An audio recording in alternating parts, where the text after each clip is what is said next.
এই ছেলেটা লাশ দেখতে এসে সে মৃত লাশেরই প্রেমে পড়ে যায়। সে লাশটাকে এতটাই ভালোবেসে ফেলে যে সারাদিন একটা বন্ধু রুমের সেই লাশের সাথেই থাকতে শুরু করে। সে লাশের চুল আছড়ে দেয়, লাশকে গল্প শোনায়, এমনকি লাশকে গোসল পর্যন্ত করিয়ে দেয়, এমনকি লাশের সাথে সে শারীরিক সম্পর্ক করতে শুরু করে। কিন্তু একদিন হঠাৎ লাশটা জীবিত হয়ে যায়। তারপর ছেলেটার সাথে কি হয়েছিল সেটাই জানতে চলুন একদম শুরু থেকে শুরু করি। এই ছেলেটার নাম টস। সে একটা হাসপাতালে নার্সিং এর কাজ করে।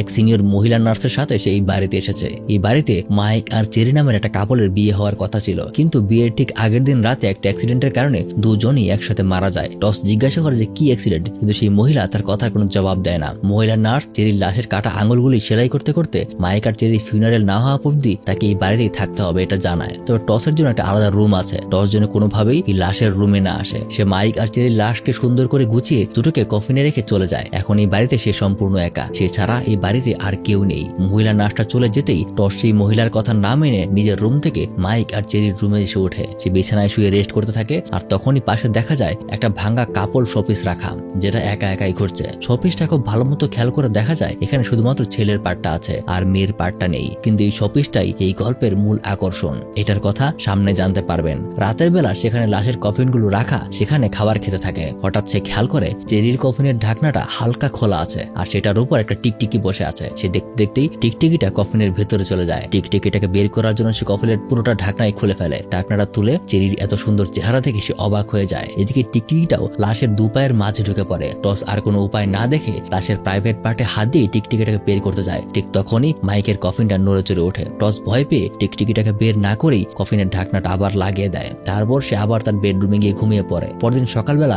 বসে বসে সে আগের রাতের ঘটনার কথা ভাবতে থাকে। ভাবতে ভাবতেই তার পাশের একটা ড্রয়ার খুলে একটা পার্স খুঁজে পায়। পার্সটা খুলতেই পার্স থেকে কিছু জিনিস বের হয়ে মাটিতে পড়ে বিছানার নিচে চলে যায়। সে বিছানার নিচে হাত দিয়ে কি পড়েছে সেটা খুঁজতে থাকে, আর তখনই দেখা যায় শোপিসেরই একটা ভাঙ্গা অংশ, কিন্তু হাত দিতেই সেটা গায়েব হয়ে যায়। কিছুই সে খুঁজে না পেয়ে টস পার্স থেকে পাওয়া একটা সিডি ছেড়ে দেখতে থাকে, কিন্তু সেই সিডিটা কিছুতেই কাজ করছিল না। বারবার ডিস্ক দেওয়ার পরেও সে দেখাচ্ছিল নো ডিস্ক। তাই এবার সে ক্যামেরাগুলো নিয়ে পুরোনো ছবিগুলো দেখতে শুরু করে। প্রথম কিছু ছবি দেখতে বেশ ভালোই লাগছিল, কিন্তু একটু পরে সে খেয়াল করে কিছু ছবিতে চেরি আহত আর তার হাত পা একদম বাঁধা। চেরিকে দেখে বোঝা যায় সে খুব ভয়ে আছে। সে খেয়াল করে টেবিলের পাশে রক্তের ছাপ লেগে আছে। টস মনে করে হয়তোবা মাইক চেরিকে নির্যাতন করত। সে হয়তো টেবিলের সাথে তাকে আঘাত করে মেরে ফেলেছে। তখনই হঠাৎ জোরে একটা দরজা খোলার শব্দ হয়। সে বের হয়ে দেখে তার দরজায় একটা সেলাই করা সুতো লাগানো আছে, আর সেই সুতো ধরে সে এগিয়ে যেতে থাকে। যেতে যেতে সে একদম লাশের রুমে পৌঁছায়। রুমের দরজায় দাঁড়িয়ে সে দেখে চেরির লাশ তার সামনেই দাঁড়িয়ে আছে, আর যেন তাকে একটা কিছু বলার চেষ্টা করছে। সাথে সাথে পেছন থেকে মাইকেল লাশ এসে তাকে টেনে অন্ধকারে নিয়ে যায়। আর তখনই টসের জ্ঞান ফিরে আসে। মানে এটা তার স্বপ্ন ছিল। এবার সে খেয়াল করে তার সেই সিডিটা টিভিতে চলছে। যেখানে দেখা যায় মাইক চেরির হাত পা বেঁধে রেখেছে। চেরি চিৎকার করছে, তুমি আমার সাথে কেন এমনটা করছো? মাইক তখন বলে, আমি তোমাকে ভালোবাসি, তাই আমাকে এটা করতেই হচ্ছে।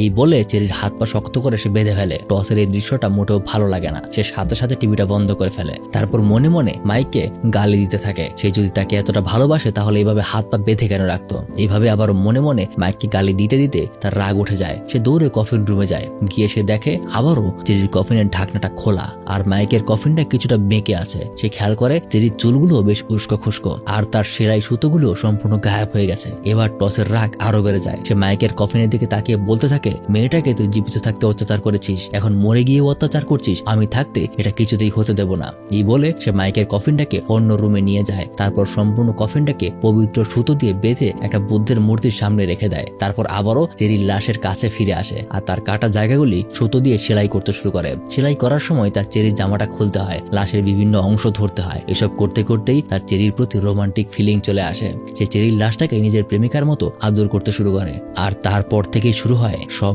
অস্বাভাবিক কাজ। সে লাশটাকে চেয়ারে বসে গান শোনায়, কখনো বারান্দায় নিয়ে গল্পের বই পড়ে শোনায়, আবার চেয়ারে বসে ঘন্টার পর ঘন্টা একাই তার সাথে গল্প করে। এমনকি রাতের বেলাও সে চেরির লাশকে সাথে নিয়েই ঘুমায়। এমন একদিন হঠাৎ সে চেরির লাশের সাথে শুয়ে থাকার সময় দরজা খোলার শব্দ শুনতে পায়। সে উঠে মাইকের কফিনের রুমে গিয়ে দেখে মাইকের কফিনটা খোলা, আর কফিনের ভেতরেও মাইকের লাশ নেই। এটা দেখে টস অনেক ভয় পেয়ে যায়। সে আস্তে আস্তে নিজের রুমে ফিরে যেতে চায়, আর তখনই তার মনে হয় তার পেছনে কেউ তার দিকে হাত বাড়াচ্ছে। টস ভয়ে চিৎকার করতে করতে দৌড়ে তার রুমে চলে আসে, কিন্তু বিছানার উপর চেরির লাশটাও নেই। সাথে সাথেই তার ঘরের সব দরজা জানালা একাই কাঁপতে শুরু করে।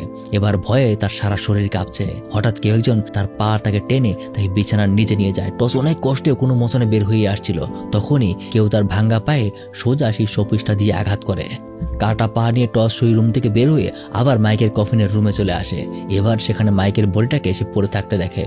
ভয়ে আবারও দূরে সরে গিয়ে টসের চোখের সামনে সব ঘটনা ভেসে উঠতে শুরু করে। সে দেখতে থাকে মাইক চেরিকে হাত পা বেঁধে রেখে তার ভিডিও করছে। চেরি কাঁদতে কাঁদতে তাকে বলতে থাকে, তুমি আমার সাথে কেন এমনটা করছো? মাইক তখন বলে, আমি তোমাকে ভালোবাসি, তাই আমাকে এমনটা করতেই হবে। আমি চাই না তুমি এভাবে নিজেকে কষ্ট দাও। আর এখানেই গল্পের আসল টুইস্টটা বের হয়ে আসে। আসলে চেরি একটা মানসিক রোগে আক্রান্ত। এই রোগের কারণেই সে সবসময় নিজেকে নানাভাবে করতো। চেরি যেন বারবার নিজেকে করতে না পারে তাই মাইক তাকে বেঁধে রাখে। এর মাঝেই হঠাৎ চেরি অজ্ঞান হয়ে যাওয়ার ভান করে। তাই মাইক তার বাঁধনটা খুলে দিতেই সাথে সাথে উঠে চেরি সেই শোপিসটা ভেঙে আবারও নিজেকে আঘাত করার চেষ্টা করে। মাইক দৌড়ে গিয়ে তাকে থামানোর চেষ্টা করলে অ্যাক্সিডেন্টালি চেরি মাইককে তার গলায় আঘাত করে বসে। মাইক সেখানেই মারা যায়। তারপর চেরি নিজেও নিজেকে একদম সরিয়ে দেয়। আর এটা দেখেই টস আকাশ থেকে পড়ে। সে দৌড়ে রুম থেকে বের হয়ে যেতে চায়। আর তখনই চেরির লাশটা এসে তার গলা চেপে ধরে আর জোর করে তাকে চুমু দিতে থাকে। আর তখনই টসেরও জ্ঞান হারিয়ে যায়। রাত 3টার সময় টসের জ্ঞান ফিরে আসে। সে দেখে চেরির কফিনের ভিতরে সে বন্দী হয়ে আছে। সে অনেক জোরে জোরে চিৎকার করতে থাকে, কিন্তু কিছুতেই কিছু হয় না।